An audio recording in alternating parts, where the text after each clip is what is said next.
ये अभी तक हमने जो देखा या फिर आगे जो हम चैप्टर कवर करेंगे उसमें एक टेस्ट रेडी है। तो अगर आपको टेस्ट चाहिए तो कमेंट बॉक्स में कमेंट कर दीजिए, मैं आपको टेस्ट वैसे भेज दूंगा। ठीक है। टेस्ट बिल्कुल फ्री है, उसके कुछ भी चार्जेस नहीं है आपको। तो आगे का हम एक पार्ट इसमें देखते हैं। अभी हमें चेक करना है कि how to find unit digit of exponential number. ठीक है। सो अगला कंसेप्ट है unit digit of exponential number. ठीक है। तो सबसे पहले हम देखते हैं कि एक्सपोनेंशियल नंबर किसे कहते हैं। ओके। तो जो number base raise to index या फिर पावर इस फॉर्मेट में लिखा जाता है, हम उसे कहेंगे एक्सपोनेंशियल नंबर। फॉर एग्जांपल हम इसे लिख सकते हैं 5 रेस टू 3।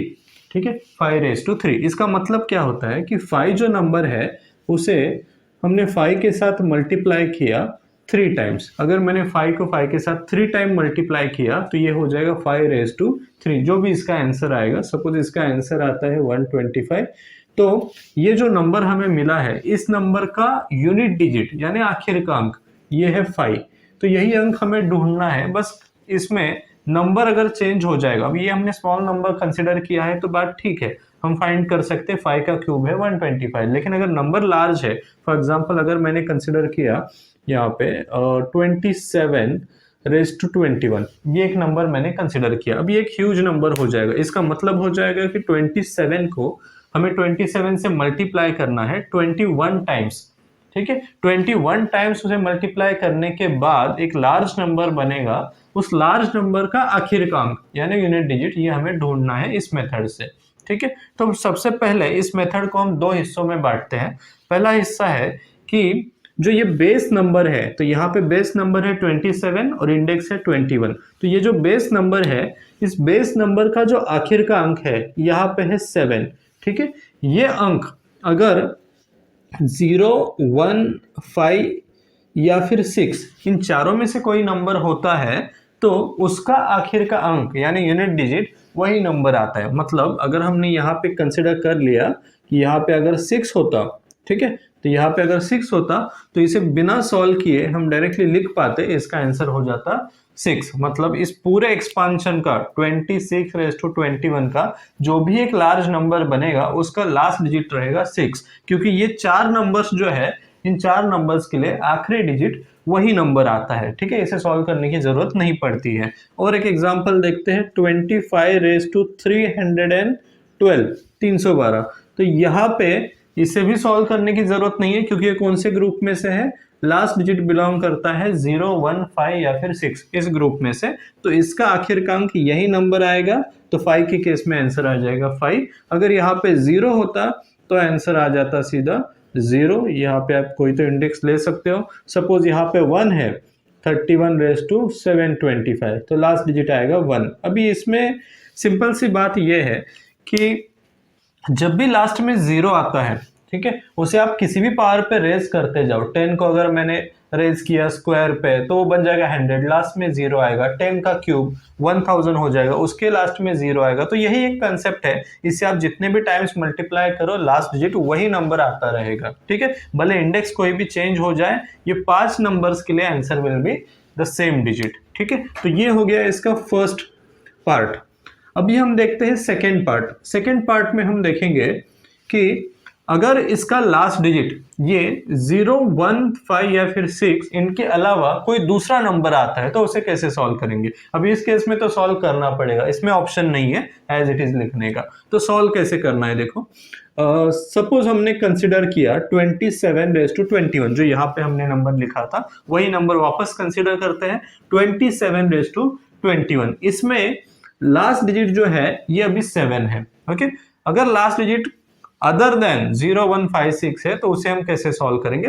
तो सबसे पहले ये जो लास्ट डिजिट है 7, ये नोट डाउन कर लो। एक मैं आपको बात बताता हूं कि बेस नंबर जो है उसमें से लास्ट डिजिट को छोड़ के बाकी के जितने भी इधर नंबर्स आएंगे उनसे हमें कुछ भी लेना देना नहीं है। ठीक है, लास्ट डिजिट उस पर डिपेंड नहीं करेगा। तो हमें पूरा फोकस करना है बेस नंबर के सिर्फ लास्ट डिजिट पे। तो हमने लास्ट डिजिट नोट डाउन किया और ये है 7।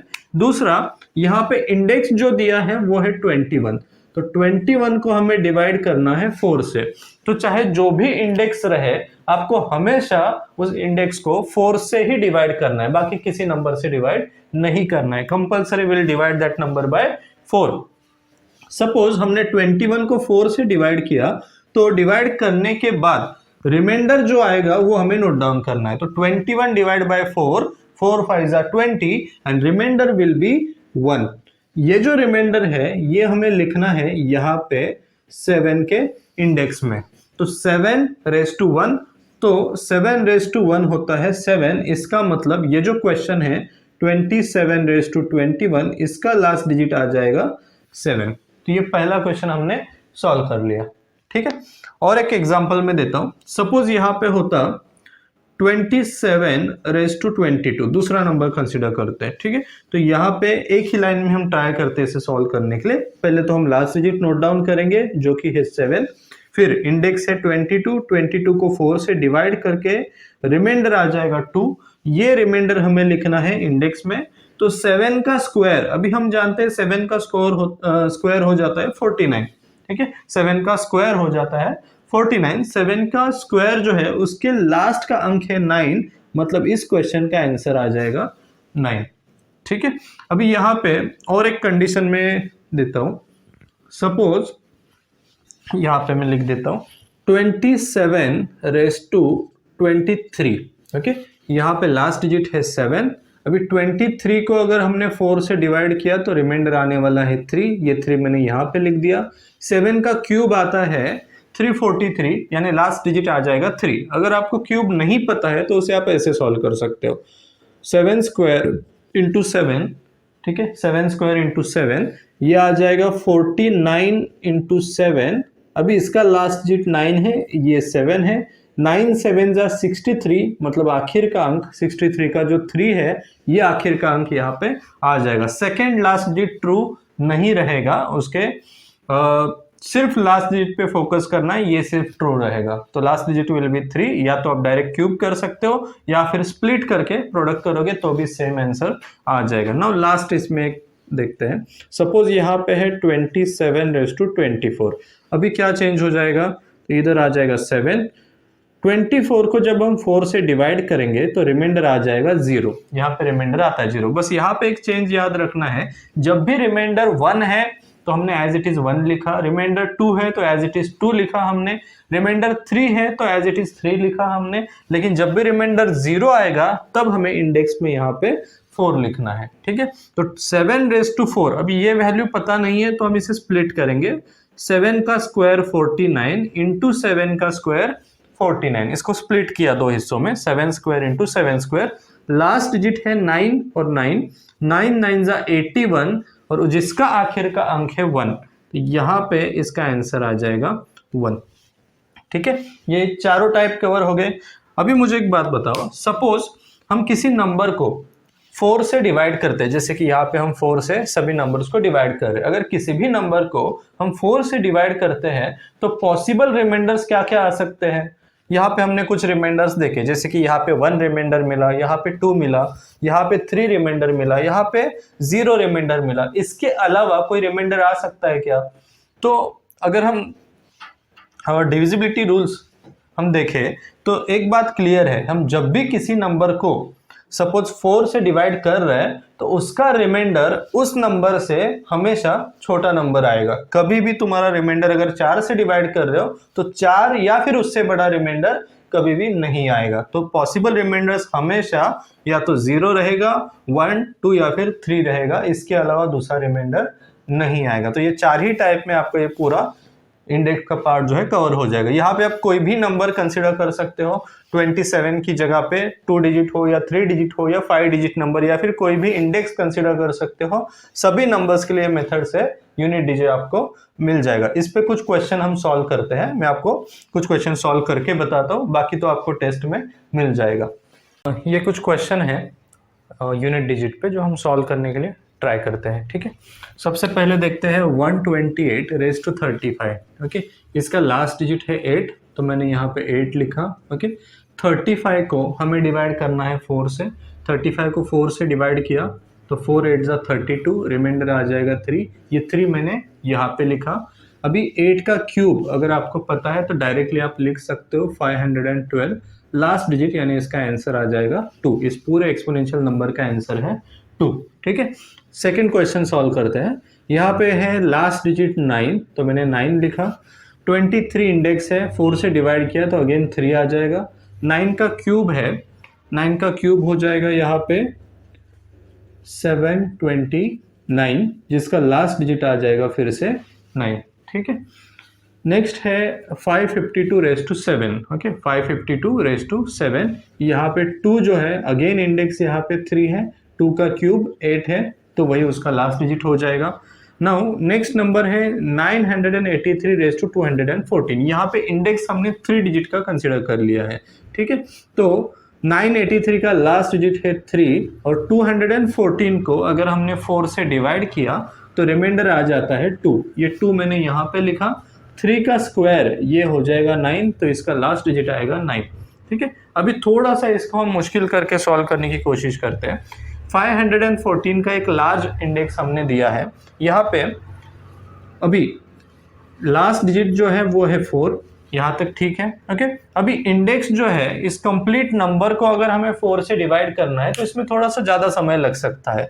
तो कंप्लीट नंबर को 4 से डिवाइड करने के बजाय हम 4 का डिविजिबिलिटी रूल यहाँ पे यूज़ कर सकते हैं। जैसे कि डिविजिबिलिटी रूल कहता है कि अगर लास्ट के 2 डिजिट से बना हुआ नंबर 4 से डिवाइड होता है तो पूरा नंबर भी 4 से डिवाइड हो जाएगा। इसी रूल को थोड़ा सा मॉडिफाई करके रिमाइंडर के लिए भी यूज किया जाता है, जिसका मतलब है कि लास्ट के 2 डिजिट को डिवाइड करने पर अगर इसे मैंने 22 को 4 से डिवाइड किया तो जो रिमाइंडर आएगा वही रिमाइंडर हमें कंप्लीट नंबर को 4 से डिवाइड करने पर भी मिलता है। मतलब हमें यहाँ पे पूरे नंबर को 4 से डिवाइड करने की जरूरत नहीं है। हमने अगर सिर्फ लास्ट के 2 डिजिट से बने हुए नंबर को 4 से डिवाइड किया तो सेम रिमाइंडर हमें मिल जाएगा। ओके, तो 22 को अगर मैंने 4 से डिवाइड किया, अच्छा आपका कंफ्यूजन ना हो इसलिए यहाँ पे चाहिए तो हम दूसरा नंबर कंसिडर कर सकते हैं।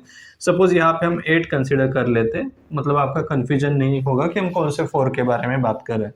ठीक है, तो 22 जो है इसे 4 से डिवाइड किया। ओके, तो 22 को 4 से डिवाइड करने पर रिमाइंडर आ जाता है 2। ये रिमाइंडर मैंने यहाँ पे लिखा।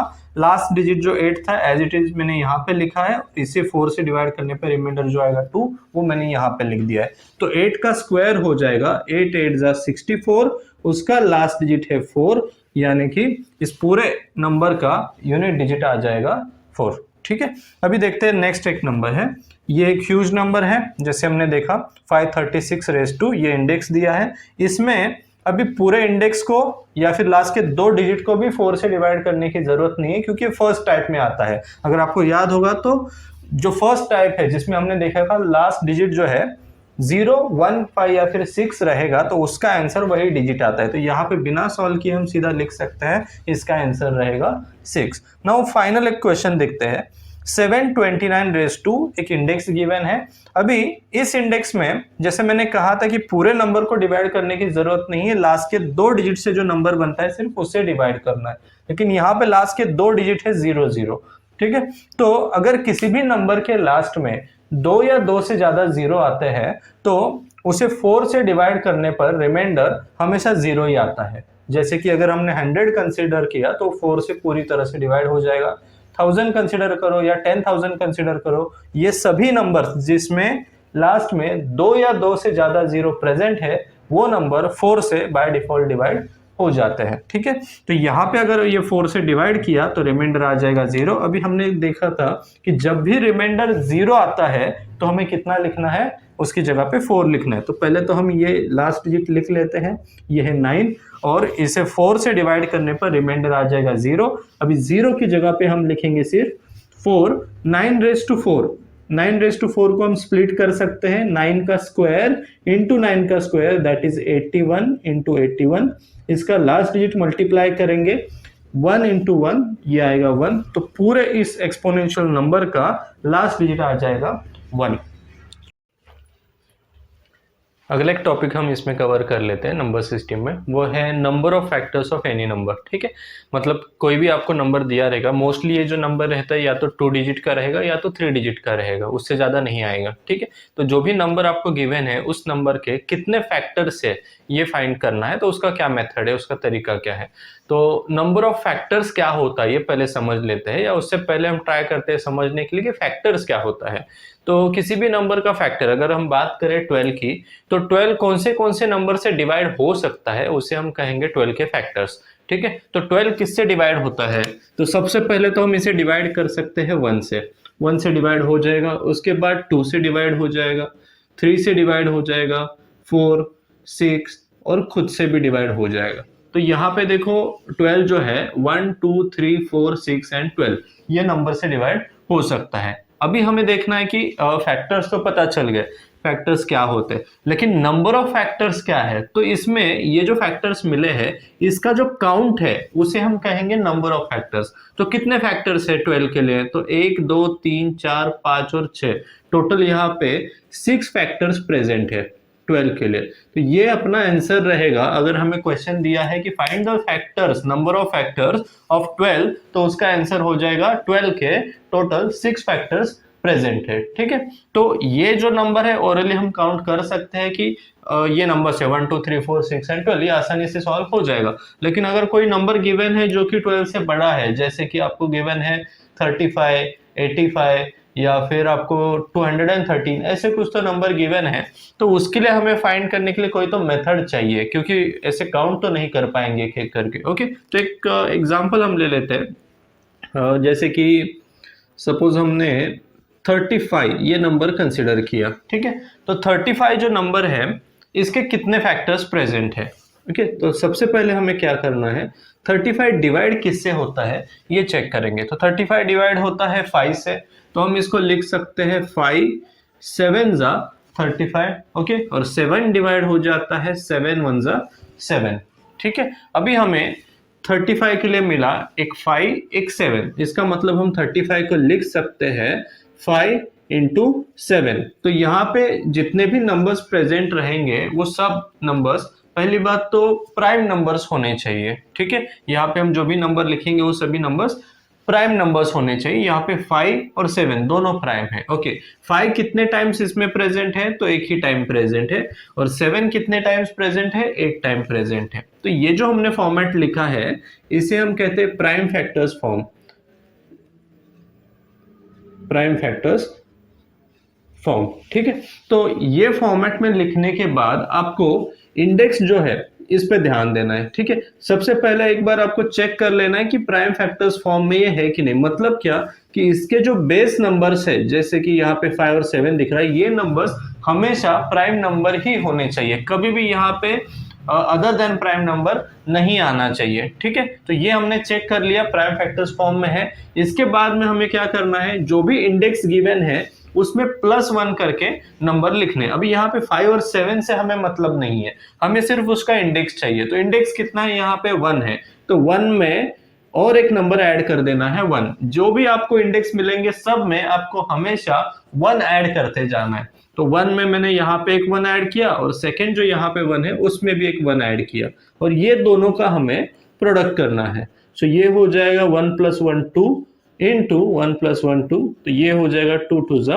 4। इसका मतलब है 35 के टोटल 4 फैक्टर्स प्रेजेंट रहेंगे। अगर हम चेक करने जाएंगे तो 4 फैक्टर्स हमें मिल जाएंगे। ठीक है, और एक क्वेश्चन में इसी में करके दिखाता हूं आपको इसके जैसा। देखो सपोज हम एक नंबर कंसीडर कर लेते हैं 75। ठीक है, 75 नंबर हमने कंसीडर किया है। तो 75 किससे डिवाइड होता है, तो सबसे पहले तो इसे हम 5 से डिवाइड कर सकते हैं। सो 5 से डिवाइड करेंगे तो क्या हो जाएगा, 5 1 जा 5, 5 5 जा 25, तो 15 आ जाएगा। 15 इंटू 5 75। ठीक है, वापस हम चेक करेंगे कि ये जो 15 है ये किससे डिवाइड होता है। ये या तो 3 से डिवाइड हो जाएगा या तो 5 से डिवाइड हो जाएगा। आप किसी भी नंबर से डिवाइड कर सकते हैं। तो मैं यहाँ पे 5 से डिवाइड कर रहा हूँ। सो 5 3 जा 15 आ गया। ठीक है, अगेन हमें मिल गया 3। ये 3 किससे डिवाइड होता है, तो सिर्फ 3 से डिवाइड होगा, तो ये आ जाएगा 3 1 जा 3। ठीक है, इसका मतलब हम 75 को लिख सकते हैं 5 × 5 × 3, तो 5 × 5 को यहाँ पे उसका हाईएस्ट पावर के साथ हमें लिखना है। तो 5 कितनी बार प्रेजेंट है इसमें, 5 2 टाइम्स प्रेजेंट है, तो मैंने लिखा 5 का स्क्वायर इंटू 3 कितने टाइम्स प्रेजेंट है, 1 टाइम प्रेजेंट है, तो 3⁻1। ये हो गया प्राइम फैक्टर्स फॉर्म। इसमें ये दोनों जो नंबर है हमने चेक कर लिए, दोनों नंबर्स प्राइम नंबर्स है। इसके बाद में हमें फोकस करना है इंडेक्स पे।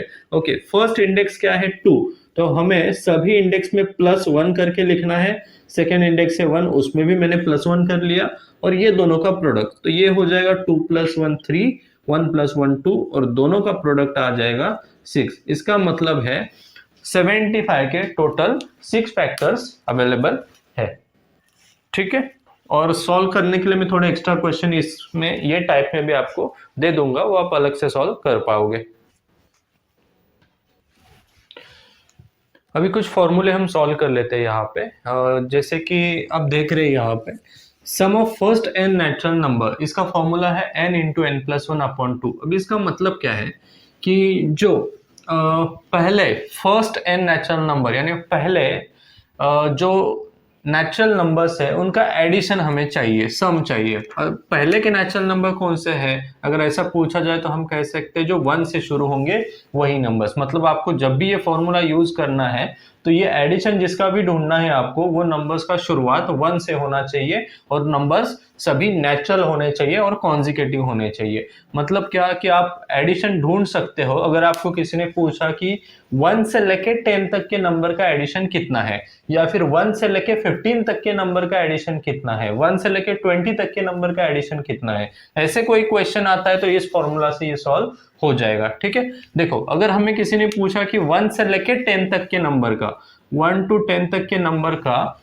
एडिशन कितना आ जाएगा, तो सबसे पहले बात 1 to 10 के बीच में कितने नंबर आते हैं, तो वो हो जाएगा n का वैल्यू।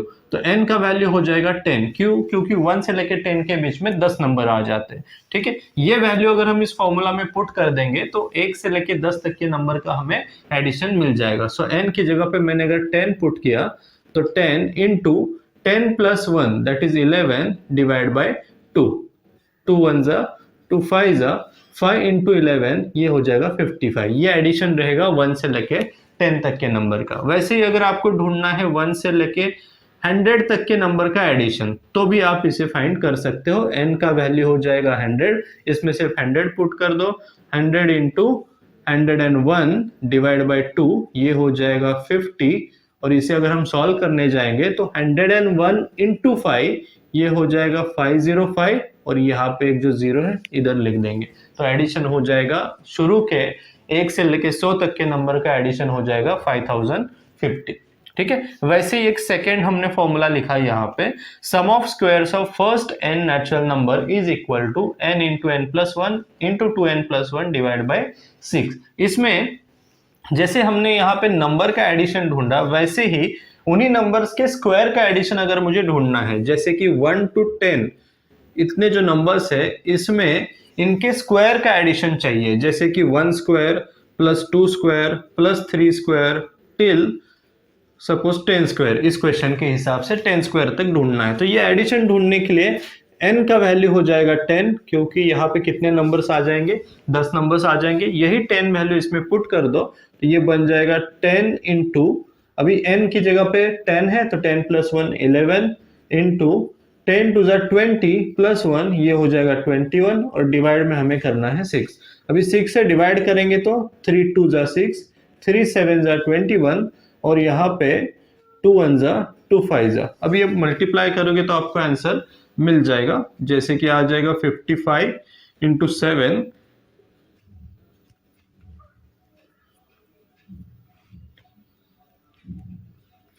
385। ठीक है, ये इसका एडिशन हो जाएगा। ठीक है, और एक हम देखते हैं sum of cubes of first n natural number. अभी यहाँ पे सपोज 1 to 5 ये नंबर्स के क्यूब का एडिशन चाहिए, तो n का वैल्यू हो जाएगा यहाँ पे 5।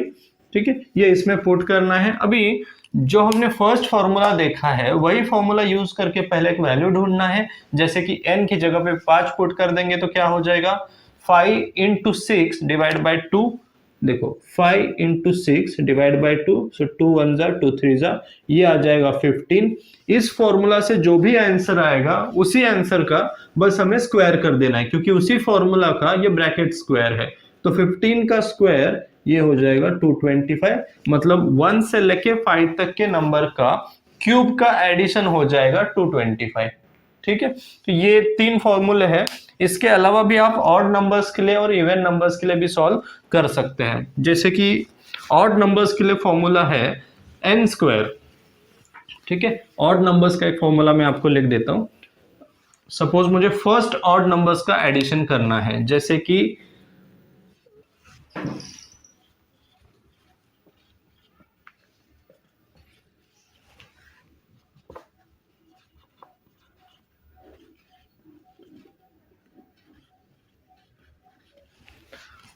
ऑड नंबर्स के लिए फॉर्मूला है n स्क्वायर और इवन नंबर्स के एडिशन का फॉर्मूला है n स्क्वायर प्लस n। दोनों भी फॉर्मूला फर्स्ट ऑड नंबर्स के लिए और फर्स्ट इवन नंबर्स के लिए। फर्स्ट का मतलब मैंने आपको बताया, जैसे कि शुरू से 1 से लेके जितने भी नंबर का आपको एडिशन चाहिए वो आपको मिल जाएगा, और यहाँ पे 2 से लेके जितने भी नंबर का आपको एडिशन चाहिए वो मिल जाएगा। एक एग्जांपल में देता हूँ। सपोज आपको फाइंड करना है पहले 5 ऑड नंबर्स का एडिशन क्या होगा। ठीक है, सो पहले 5 ऑड नंबर्स कौन से हैं?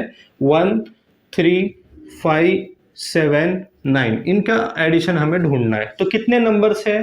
टोटल 5 नंबर्स है, 1 2 3 4 एंड 5। तो n का वैल्यू हो जाएगा कितना? 5। ठीक है, n का वैल्यू हो जाएगा 5 और उसका स्क्वायर यानी 25 जो है ये सभी नंबर्स का एडिशन हो जाएगा। अगर यहाँ पे 10 नंबर होते तो 10 का स्क्वायर 100, ये उसका एडिशन हो जाता। मतलब पहले 5 ऑड नंबर का एडिशन 25, पहले 10 ऑड नंबर्स का एडिशन 100 हो जाएगा। ठीक है, वैसे ही अगर मुझे इवन नंबर्स का एडिशन चाहिए, फर्स्ट इवन नंबर्स का, जैसे कि 2 + 4 + 6 + 8 + 10 और +12, हमने अभी 6 नंबर कंसिडर किए हैं। तो फॉर्मूला के हिसाब से क्या करना है, यहाँ पे n की जगह पे 6 पुट कर देना है, 6 का स्क्वायर प्लस 6, तो ये हो जाएगा 36 + 6 यानी कि 42। ये 42 जो है इसका एडिशन आ जाएगा। तो इस हिसाब से आप सभी एडिशन की जो मेथड्स यूज करके ये क्वेश्चन सॉल्व कर पाएंगे। Thank you so much for watching this video till the end. देखो, ये वीडियो जो है ये सभी स्टूडेंट्स के लिए है जिन्होंने ये एग्ज़ाम की प्रिपरेशन कर रहे हैं, कॉम्पिटिटिव एग्ज़ाम की, जैसे कि बैंकिंग है, रेलवे है, स्टाफ सिलेक्शन है, यूपीएससी है, एमपीएससी है। यूपीएससी एमपीएससी में आपको सीसैट करके सब्जेक्ट आता है जिसे हम एप्टीट्यूड कहते हैं, क्वांटिटेटिव एप्टीट्यूड, लॉजिकल रीजनिंग, उसमें आ जाएगा। तो अगर आप किसी भी कॉम्पिटिटिव एग्जाम्स का प्रिपरेशन कर रहे हैं तो ये आपको ज़्यादा काम आएगा। तो खुद भी आप इसको 2 या 3 बार देखिए, प्रैक्टिस कीजिए, रिविजन कीजिए, खुद प्रिपरेशन कीजिए, और साथ में अगर आपके कोई फ्रेंड्स है जो इसका प्रिपरेशन कर रहे हैं तो उनको भी ये सजेस्ट कीजिए। Thank you so much.